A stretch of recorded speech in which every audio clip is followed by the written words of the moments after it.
설 명절을 잘 보내고 오셨죠? 설 명절에 서로에게 우리가 인사를 합니다. 덕담을 주고받기도 하고. 어떻게 인사를 하셨나요? 복 많이 받아라 인사를 하셨죠? 어른에게 인사하실 분들이 여기 별로 없으시고 인사를 주로 받으셨을 것 같습니다. 인사하는 태도에 따라서 내 마음이 좋기도 하고 말은 하는데 태도는 별로다 라고 생각할 수도 있고, 목적이 어디에 있는지 잘 모르겠다 이렇게 또 세배를 하는 친구들도 있지요. 세배하지도 않고 먼저 받으려고 하는 사람들도 있고, 각가지 모양의 세배를 받으셨을 것 같습니다. 오늘은 그래서 특별히 세배와 관련된 게 덕담이잖아요. 좋은 말. 사실 오늘 축도라고 하는 게, 축복이라고 하는 것도 어떤 언어에서는 좋은 말이라는 뜻입니다. 그래서 많은 언어에서는 좋은 말을 덕담이 오고 가는 것, 이것을 복이다 라고 말하기도 한다는 것을 기억하시고, 하지만 히브리어와 우리의 말에서는 이 세배와 축복, 이게 뭔가 연관성이 있을 것 같아서 조금 이따가 그 말씀을 드리도록 하겠습니다. 매번 여러분이 교회에 올 때 모든 예배가 다 그렇진 않지만 특별히 주일 예배 때는 축도가 붙습니다. 고린도 후서 13장 13절에 의거해서 성부, 성자, 성령, 그러니까 순서를 중요하게 생각하시는 분들이 참 많아서요. 사실은 삼위일체 하나님을 거론하는 거잖아요. 그분들이 어떤 은혜를 우리에게 주시는가, 이것을 말하는데 저 여기하고 이 뒤에 있는 내용하고가 딱딱 들어맞지 않으면 지적받기도 해요. 이 교단에 따라서 약간 다르기도 하거든요, 말투가. 참 어렸을 때 신앙을 어디서 또 어떻게 익숙하게 들었는지가 축도에도 영향을 미친다라는 것을 제가 목사가 돼서 많이 깨달았습니다. 그래서 저는 기도문을 꼭 씁니다. 왜냐하면 잘못하면 예전 들었던 풍월이 나옵니다. 제가 뿌리는 어디냐면 저희 아빠가 굉장히 보수적인 교단의 목사셨습니다. 예장 합동. 조금 달라요, 말투가. 나이다, 비나이다 할 때 하옵나이다 이런 말투 있잖아요. 저 축도 아무 생각 없이 축도하고 내려왔는데 지적하시더라고요, 담임 목사님. 백 목사, 말투가 왜 그래? 우리 교단은 그렇게 사용하지 않아. 그래서 그 다음부터 꼭 실수할까봐, 나도 모르게 그렇게 나올까봐 말투가 달라요. 근데 어쨌든 저런 기본 형식이 있습니다. 그 형식을 갖춰줘야 됩니다. 꼭 저 형식이어야 되냐 이렇게 묻는다면 다른 형식을 될 수도 있어요. 딱 삼위일체를 거론하면 된다 이렇게 말씀드릴 수가 있습니다. 그런데 요즘에는 저거 가지고도 오해할 수가 있어요. 이 교회는 굉장히 이상하게 축도를 하더라. 예를 들면 우리의 축도의 원형인 지금 민수기 6장의 말씀을 가지고 있잖아요. 이렇게 축도해도 돼요. 그런데 처음 다 우리 교회 온 사람이 그 교회 이상한 교회야, 이단인가 봐, 이렇게 오해할 수 있어서 형식은 맞춰갑니다. 그러나 이렇게도 가능하다는 것을 생각하시고 오늘 말씀을 한번 보도록 하겠습니다. 우리가 흔히 축도, 축복 이런 걸 생각하면 어떤 걸 생각하냐면 신명기 7장에 아주 딱딱 들어맞게 여러분의 마음속에 탁 코비고 들어가서 원하는 말 다 들어있어요. 누구에게? 남이 아니야, 나에게, 내게. 그런데 하나님이 누구를 복을 주신다? 너. 여러분 각자 나에게 뭐라고 말하냐면 번성하게 해주신다. 번성한다는 게 뭐예요? 막 잘 되는 거잖아요. 번성하게 해주신다. 오케이, 좋아. 다음에 뭐냐면 풍성하게. 좋잖아요. 막 물질의 풍성함이 막 있어. 번창해. 아주 원하는 바야. 이런 거 또 뭐예요? 번식, 뭐가? 소와 양. 재산이 다 늘어나는 거잖아요. 엄청나게 잘 되는 거예요. 또 한 가지, 건강. 이게 다 있으면 뭐해? 건강을 잃으면 어떻게 해요? 꽝이에요. 내가 누릴 수 있어야 그게 복이죠. 내가 누릴 수 없으면 복이 아니죠. 그래서 내 모든 질병을 멀리하게 한다. 그럼 건강을 지켜주시겠다는 거잖아요. 우리의 마음속에 있는 복은 이런 복들이에요. 그러면 복은 내용이에요. 무엇을 줄 것이냐? 무엇을, 이것이 우리 마음속에 가득 차서 다른 것은 보이지가 않아요. 그러면 한번 우리의 생각하는 것이 진짜로 맞는 건지를, 그리고 한 번 더 생각할 것이 없는지를 오늘 말씀을 통해서 생각해 보려고 합니다. 제가 오늘 생각하는 이 말씀은 사실 제가 다 생각한 건 아니고 아주 똑똑하신 분이 자료를 올려주셨더라고요. 성경과 설교 연구원에, 저는 이게 남의 것을 함부로 도용하는 거 싫어합니다. 송민원 교수님께서 자료를 올려주신데, 또 저의 특성이 그것을 그대로 쓰는 것도 싫어합니다. 생각을 발전시켜서 제가 정리를 좀 해보았습니다. 오늘 말씀에 우리가 축복하다라는 말들이 등장하죠. 우리가 23절에 이스라엘 자손을 위하여 이렇게 축복하라. 누구에게? 제사장들에게 이렇게 축복을 해라 라고 말씀하십니다. 그러면 축복권은 누구에게 있냐? 제사장에게 있습니다. 이스라엘 백성을 향해서 하나님께 이렇게 기도를 하면서 그들에게 복을 빌어줘라, 이런 것을 제사장에게 당부했습니다. 그게 신약에 오면 누구십니까? 예수님. 완벽한 예수님이 계시잖아요. 예수님 또한 우리에게 늘 복을 빌어주시는 분이십니다. 그런데 그 복을 말하기에 앞서 축복하다는 단어를 생각하면 기가 막힌 단어의 뜻이 있습니다. 우리는 축복하고 머릿속에 막 생각해도 낫다 신명기의 말씀, 그 말씀 전에 생각해야 되는 것이 이 단어의 유래입니다. 제가 오늘은 히브리어를 몇 개를 쓰겠습니다. 이게 바라크라는 단어입니다. 바라크라는 단어가 어원이 뭐냐면 무릎을 꿇다입니다. 무릎은 언제 꿇는가요? 무릎을 꿇는 여러 가지 상황이 있죠. 먼저 어떤 상황인 것 같습니까? 자, 기도의 상황일 수도 있습니다. 기도하기에 앞서 어떤 상황인가? 절망. 철부터 아무 희망이 없어. 나 지금 이렇게 무릎 꿇고 앉아 있을 수밖에 없네. 이런 상황이죠. 내가 지금 내 힘으로 할 수 있는 것이 아무것도 없다. 그리고 뭔가 희망이 없다. 절망한다. 이런 상황에서 무릎을 꿇고 있습니다. 좋은 상황이라면 상대가 나보다 훨씬 뛰어날 때 겸손의 표시로 무릎을 꿇습니다. 그 이유가 무엇이든 간에 무릎을 꿇는다는 것은 내가 상대보다도 더 연약한 존재임을 나타내는 겁니다. 그러면 바라크를 누구한테 하느냐? 하나님께 하는 거잖아요. 하나님께 한다라는 것은 우리의 연약함을 하나님께 호소하는 그 자세입니다. 한자에도 엎드릴 복자가 있죠. 똑같습니다. 동양문화권에서의 복이라는 것은 어떤 내용이기에 앞서 먼저 그와의 관계를 나타냅니다. 우리가 하나님과의 관계가 맺어져야 된다는 것을 그 내용보다 먼저 말하고 있다는 겁니다. 무릎을 꿇고 하나님께 나아갑니다. 하나님께 우리의 상황에 어찌할 수 없어서 나아갑니다. 하나님만이 내 문제를 해결할 수 있다라고 그 문제를 가지고 하나님께 나아갑니다. 그런 사람들에게 하나님께서 주실 것들을 얘기하십니다. 23절에도 하나님은 내게 복을 주시고 똑같습니다. 바라크라는 단어입니다. 그런데 첫 번째로 해주시겠다는 것이 무엇이냐? 이거는 24, 25, 26이 약간 시처럼 돼 있잖아요. 그것을 쭉 나열하면 여호와는 여호와는 여호와는 반복되어 나타납니다. 시라는 것이 반복을 좋아해서 그런 이유도 있겠지만 복을 주는 주체가 누구인지를 밝힙니다. 우리가 다른 데 가서 복을 빌어서는 안 된다는 말씀이기도 하지요. 복만 있으면 아무거나 상관없어도 아니에요. 하나님과의 관계예요. 여호와는 누구에게? 우리에게. 하나님과 우리와 관계를 맺었어요. 그러면 하나님께서 이루어진 것이 우리에게 복을 주시기를 원하셔서 내려주시는 복이다 라고 말씀합니다. 그 복의 첫 번째가 무엇이냐면, 잠깐만요. 그 복의 첫 번째가 뺐나 봐요. 자료를 쓴다는 게 자료를 하나 빼뜨렸네요. 안타깝지만 너를 지키시기를 원한다 라는 말씀이 있습니다.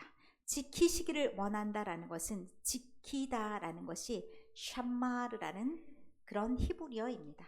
자료가 하나 빠졌습니다. 죄송합니다.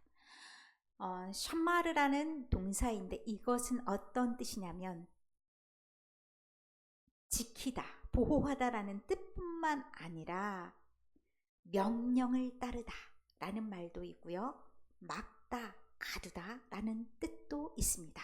그러면 24절의 말씀을 보면 여호와께서 복을 주시는데 어떤 복을 주시냐? 너를 지키시기를 원한다. 그 지킨다는 의미 속에 무엇이 들어가냐면 우리가 하나님의 말씀을 지키도록 그렇게 이끌어 주시는 것도 그 지킴 안에는 들어가 있다는 얘기입니다. 보호해 주시는데 잘못된 길로 가지 않도록 막아, 그리고 가야 할 길로 가두어 길의 경계를 정해 주신다는 말씀입니다.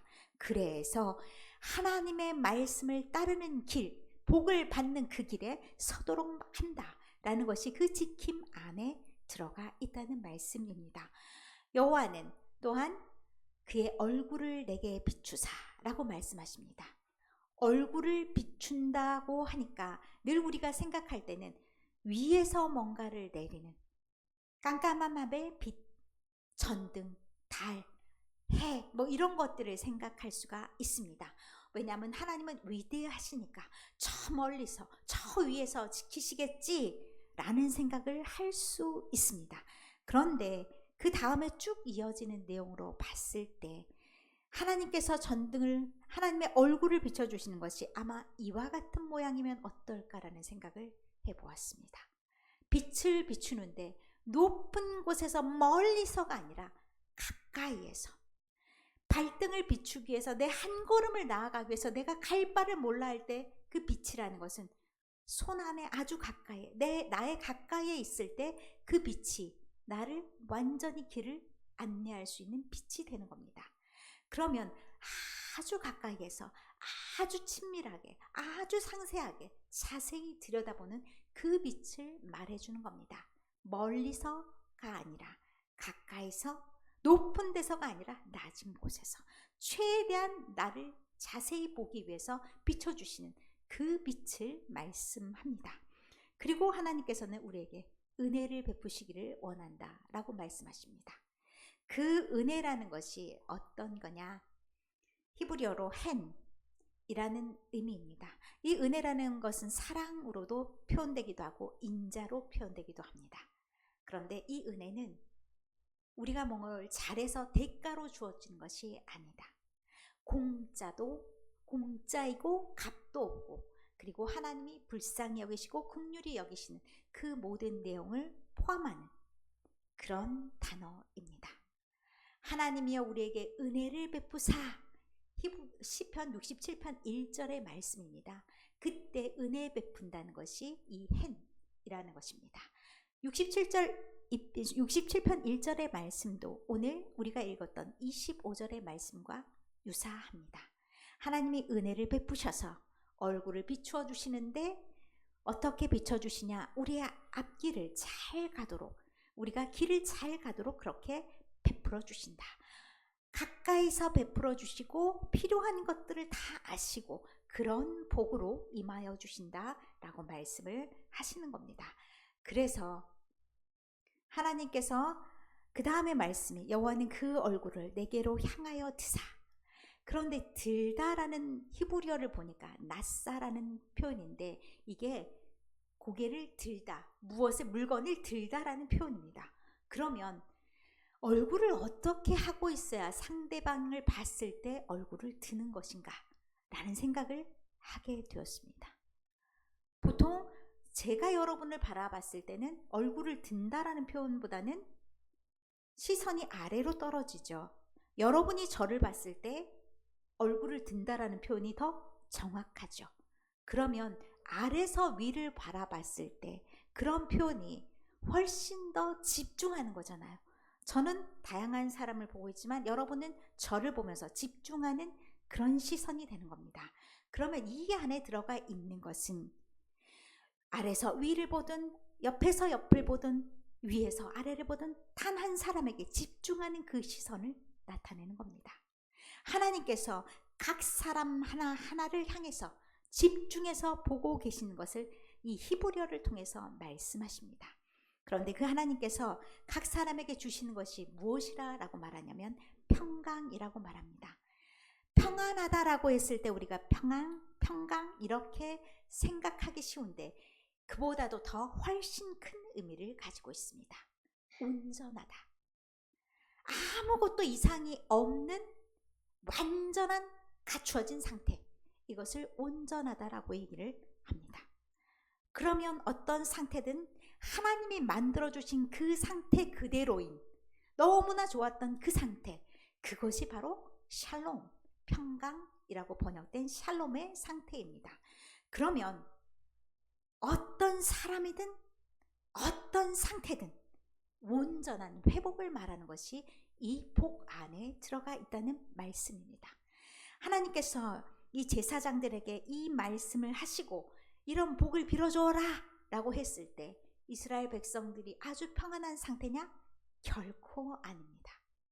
지금 민수기 6장 22절 27절에 있는 말씀은 시간의 변동이 없는 민수기 1장 1절부터 연결된 말씀입니다. 애굽 땅에서 나온 지 얼마 된 상태냐면 둘째 해, 둘째 달, 첫째 날. 그러면 광야길이 얼마나 남아 있습니까? 38년 하고도 거의 10달, 11달 이쯤 남아 있습니다. 이들의 삶이 쉬운 그런 삶입니까? 아닙니다. 앞으로 나가서 헤쳐나가야 되는 삶들이 훨씬 삶을 살아내다, 견뎌내다 라고 말할 만큼 힘든 생활입니다. 그런데 그때마다 하나님께서 무엇을 이 아론 제사장들에게 당부하셨냐? 이들을 위해서 하나님의 축복을 빌어라. 하나님께서 너희들에게 가지고 있는 생각이 무엇인지를 꼭 기억하도록 해라. 좌절하고 넘어지고 쓰러지고 다치고 뭔가 손상을 입었던 그 시점에서, 뭔가 결핍되었던 그 시점에서, 그러면 그때마다 잊지 않으면 안 되는 말씀이 있다는 겁니다. 그때마다 잊지 않아야 되는 것이 있다는 겁니다. 무엇입니까? 하나님입니다. 하나님이 어떤 분이신지를 모르면 우리는 때때로 넘어지고 우리는 때때로 쓰러지고 내 사건에, 내 상황에 몰려서 내 스스로가 작아지고 내가 아까 그 철퍼덕 그렇게 주저앉아 있는 사람처럼 주저앉기가 참 쉽다는 겁니다. 우리가 명절이라고 했을 때 서로가 덕담을 주고받지만 모두의 상황이 다 편안한가요? 모두의 상황이 다 쉽던가요? 절대 그렇지 않습니다. 여러분의 가족 누군가도 아픔이 있고 상함이 있고 다침이 있고 괴로움이 있습니다. 그들에게 우리가 어떤 역할을 해야 될 것인가? 우리가 그들에게 어떤 존재해야 될 것인가? 그리고 나는 하나님과의 관계를 어떻게 맺고 있는가를 오늘 민수기의 말씀을 통해서 생각해 보기를 바랍니다. 저도 일주일 동안 참 제가 지금 체력이 완전 고갈되는, 겨우 버티고 있다라고 생각이 될 정도로 쥐어짜고 있습니다. 병원 생활 쉽지 않아요. 뭐 저도 튼튼한 상황이 아닌데 어쨌든 저도 병원에 가다가 저는 이명 때문에 병원을 가서 진료를 받고 있는 중에 아들은 저쪽 병원으로 가서 조금 더 상급 병원으로 가라 해서 제가 응급실로 가라 이렇게 해서 서로 이제 찢어져서 병원에 가야 되는 그런 상황. 아버지 달려보내고 바로 병원에 들어가라, 같이 가라 했더니 입원 결정. 이런 일주일을 보냈습니다. 어쨌든 일주일이 삶이야 몇 년 산 것 같은 그런 느낌이에요. 때때로 우리에게 생각지도 못한 일들이 벌어질 수 있습니다. 그러나 그 상황 속에서 우리가 꼭 이겨나가고 생각해야 될 것들이 있죠. 그리고 또 한편으로 그런 일들을 통해서 많은 생각과 많은 회개도 일어날 수 있습니다. 저 반성문을 굉장히 많이 썼습니다. 저희 둘째가 고등학교 1학년 때 2주 동안 구안아사로 병원에 입원한 적이 있습니다. 그땐 제가 제가 굉장히 철저히 일 중심이에요. 저는 제 일을 가장 소중하게 생각하고 반드시 제가 그 일을 해야 된다고 생각하기 때문에 많은 시간을 함께하지 못했어요. 근데 그 마음이 어땠을까 한번 돌이켜 생각하게 되더라고요. 힘들었겠구나. 그 병원에 있다라는 것이 멀쩡해서 병원에 있는 건 아니잖아요. 그러니까 언제 어떤 일이 생길지 모르는 그 상황에서 내가 모든 것을 결정해야 된다는 것이 상당히 어렵습니다. 그런데 혼자서 어린 나이에 지금 우리 박군도 큰 박군도 그 병원에서 입원한 환자 중에 제일 나이가 어리더라고요. 그런데 그때 우리 둘째 박군도 가장 어린 나이였습니다. 그런데 훨씬 더 어리잖아요. 10대 20대. 그런데 그래도 되는 줄 알았습니다. 근데 지금 생각해 보니까 그러면 안 되는 거였습니다. 그래서 그때 내가 그런 것들을 미처 헤아리지 못했구나. 모든 게 다 나가 감당해야 되는 일이라고 생각하면서 그랬었구나. 근데 때때로 우리가 가장 중요한 것이 무엇인가를 늘 판단하고 생각해야 됩니다. 나에게 이 순간 이게 가장 중요하다. 그러면 다른 것으로 좀 욕먹어도 되고 좀 포기해도 되고 이러더라고요. 돌이켜 생각해 보니까 그때는 몰랐지만 그런데 그때 지금 딱 당면하면서 생각해 보면서 반성문 그랬었겠다. 이런 반성문들을 보내면서 미안하다. 이제라도 그랬더니 지금이나 잘하래요. 지금이나 우리 큰 박씨한테 잘하라 얘기하더라고요.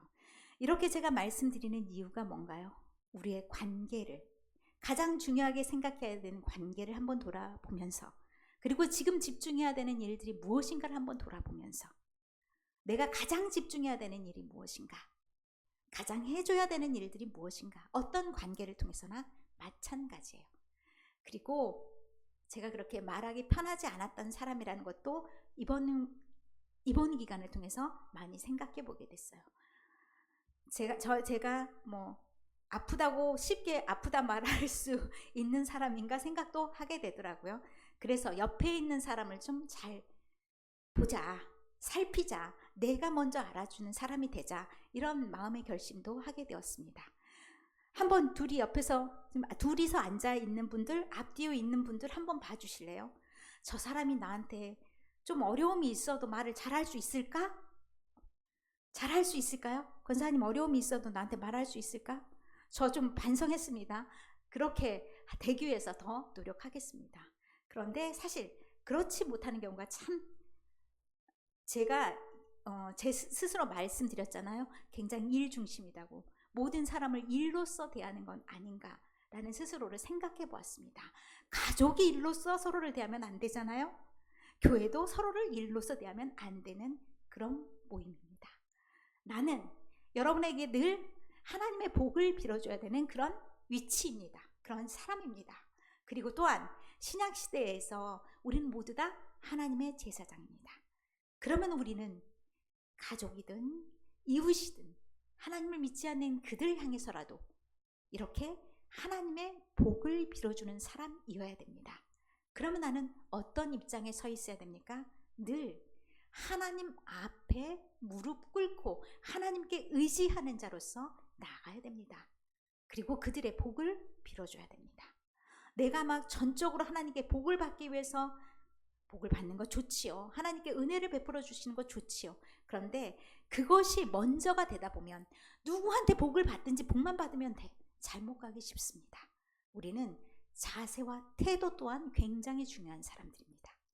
우리가 먼저 하나님 앞에 무릎 꿇은 사람으로서 하나님 앞에 하나님이 은혜를 베풀어 주시는 그 은혜가 값없이 온 것을 기억하면서 나와 내 주변에 있는 모든 사람들이 하나님의 은총을 받은 자로서 늘 회복되기를 위해서 기도하시는 그런 사람들로서 우리의 몫을 제대로 잘할 때 우리 주변의 모든 사람들이 평강을 얻을 줄 믿습니다.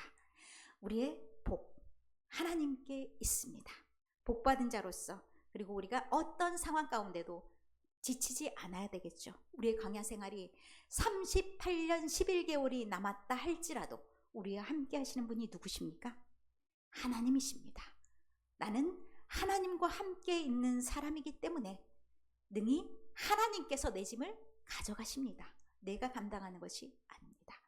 그렇게 하나님과 또한 일생을 같이 하시면서 하나님이 지켜주시겠다 약속하셨듯이 그 약속 이루어 가시겠죠. 은혜 주시겠다 하셨듯이 그 약속도 이루어 주시겠죠. 그 약속을 믿으며 여러분의 어떤 상황 가운데서도